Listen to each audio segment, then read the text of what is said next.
भैरवीच्या दिशेने आपण चाललेलो आहोत या सगळ्या ह्याच्यात.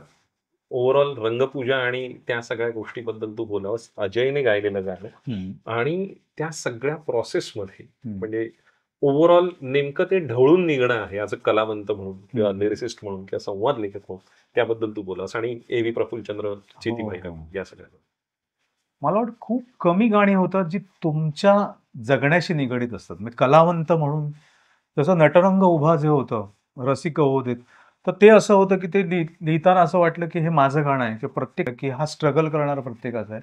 अशी संधी खूप कमी वेळा येते आणि तेव्हा ते शब्दात मांडताना आणि रंगपूजा हे गाणं तसं होतं आणि मला वाटतं एक सर्कल कंप्लीट झाल्यासारखं वाटतं. कारण ती नांदी होती. रसिक होऊ दे रंगचढ आणि नंतर मला जेव्हा वेगवेगळ्या ठिकाणी मी बेळगावला गेलो किंवा कर्नाटकात गेलो किंवा बाहेर गेलो, गोव्यात गेलो. तिथे सुद्धा जिथे मराठी माणसं इंदोरला एकदा गेलो होतो. तर तिथे लोकांनी सांगितलं, की आमच्याकडे कार्यक्रम सुरूच त्या गाण्याने होतो. आमच्यासाठी ती नांदी आहे. कुठली तर रसिका होऊ दे, रंग चढू दे. तर मला असं वाटायचं, की नांदी माझं गाणं आहे, तर भैरवी माझीच असावी. असं कधीतरी योग यावा, की माझ्या गाण्याने एक सुरुवात वेगळाच कार्यक्रम आहे. डान्सचा असेल आणि अंत परत आपल्याच गाण्याने व्हावा. तर ते कायमचं होईल आणि मी खूप वर्ष तो विचार करत होतो आणि याच्यामध्ये जेव्हा त्याने सांगितलं, की त्या कलावंताच्या आयुष्यातली शेवटची ते गाणं आहे, भैरवी आहे. आणि मग मी एव्हीकडे एव्हीकडे तसंच होतं, की एव्हीची एक वेगळी स्टाईल आहे. त्याचा साउंड वेगळा. साउंड वेगळा आणि ना त्याची काम करायची पद्धत म्हणजे जनरली काय होतं, की एक मुखडा असतो, ध्रुवपद असतं आणि अंतरे असतात आणि पुन्हा तुम्ही याच्यावर येता आणि गाणं संपतं. एव्हीचं गाणं ट्रॅक जर ऐकलास ना, तर तुला कळत नाही, की हे गाणं सुरू झालंय का? मध्य कुठे आहे? कारण ते सुरू होतं आणि पुढे जातं. म्हणजे इंग्रजी कविता वगैरे कशा हं. असतात, की त्या एका ह्याच्यामध्ये त्याची चाल बदलते, परत त्याच्यात कोरस क्रॉस येतो, लाईन्स येतात. क्रॉस लाईन्स येतो, काही येत नाही आणि वेगळीकडेच जातं. जाऊ. सुरुवातीला मला ते एव्हीचं कळत नव्हतं. मग मी सुबोधचं कसं झालं, की वडील आणि मुलगा याच्यामध्ये एक आई असते आणि तिचं मरण होतं. तसं ह्या सिनेमाला सुबोधचं आहे, की तो पाठवायचा. मी म्हणाले, "मला कळत नाही रे हे काय?"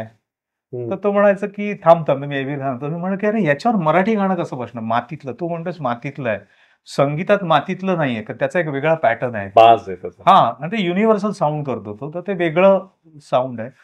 मग त्यामुळे मला ते पोहचत नाही. म्हणजे दशावतारचं गाणं असेल, त्याच्यामध्ये ती वाद्य, हार्मोनियम, तबला जे मी बघितलंय, तर मग तो म्हणाला, "एक काम कर, आपण जाऊच." आणि मग आम्ही सरळ इथून हैदराबादला त्याच्याकडे गेलो आणि जवळ-जवळ 3 का 4 दिवस आम्ही तिथे राहिलो आणि मग ते समोरासमोर असताना हे लिहिलं. मग तो ते गाऊन दाखवायचा. माझ्या असं डोक्यात आहे. मग मी ते शब्द लिहिलं. असं करता-करता ती गाणी झाली आणि ते आम्ही गाणी करून आलो इकडे. म्हणजे जी गाणी मला असं वाटत नाहीच होणार, ते 4 दिवसात आमचं काम झालं आणि त्यात ते रंगपूजा हे सगळं म्हणजे करतानाही वाटलं होतं. हे रोज नवा कोण मानून घे रंगपूजा. एखादं गाणं करताना तुझ्या लक्षात येतं, की हे काहीतरी वेगळं होतंय आणि ते करताना मला सतत ते सगळे वयस्क कलावंत होते. मला कुठेतरी प्रभावळकरांचं ते कृष्णराव हेरमकरांची ती सोलोलोकी आहे.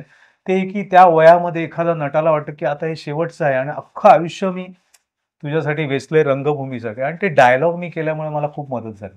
नटरंग आणि ह्याच्या गाण्यात हा फायदा झाला, की दोन्हीचे संवाद मी केले होते. संवाद करताना तुम्हाला पात्र आलेलं असतं.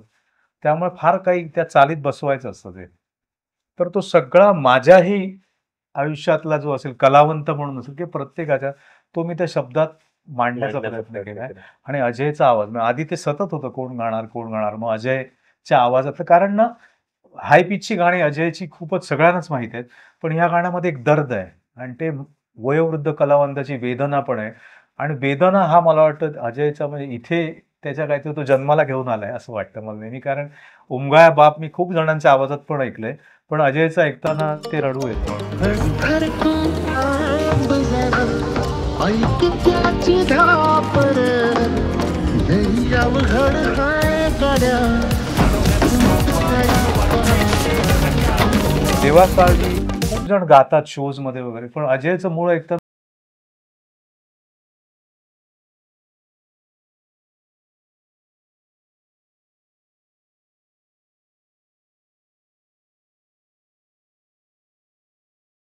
आवडतं. माऊली. तर त्यामुळे माऊली, माऊली. की ते डोळ्यात पाणी येतं. तर ते डोळ्यात पाणी म्हणजे काय तर तुला इथे लागणं ते. ते काळजाला भिडलंय. हा, तर तुम्ही शब्द लिहित असता. आणि एक अजीबशी कशीशी आहे हा, म्हणतो ना हा, आपण, हा. ती ओढ आहे करेक्ट त्याच्या करेक्ट करेक्ट. सुरांमध्ये. ती शब्दांची पालखी घेऊन जाणारा मनुष्य असतो, तो खूप महत्वाचा असतो, तो गायक असतो. खरंय.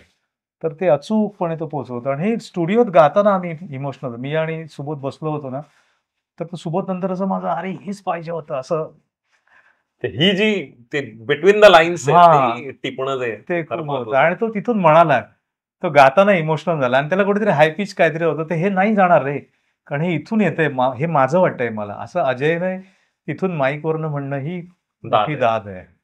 सोशल मीडियाच्या भाऊ गर्दीत विश्वासार्हतेने चकाकणारे नाव म्हणजे लेट्सअप मराठी.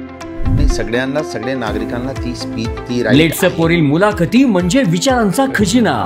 त्यानंतरच्या निवडणुकीमध्ये मला सोडून गेले. बातम्या केवळ वस्तुस्थिती सांगणाऱ्या, न प्रोपगंडा, फक्त जनतेचा अजेंडा. क्योंकि आने वाला कल जाने वाला है, जाने वाला कल आने वाला है. राजकारण, मनोरंजन असो की क्रीडा क्षेत्र, महाराष्ट्राची स्पंदने संवेदनशीलतेने टिपणारे माध्यम म्हणजे लेट्सअप मराठी.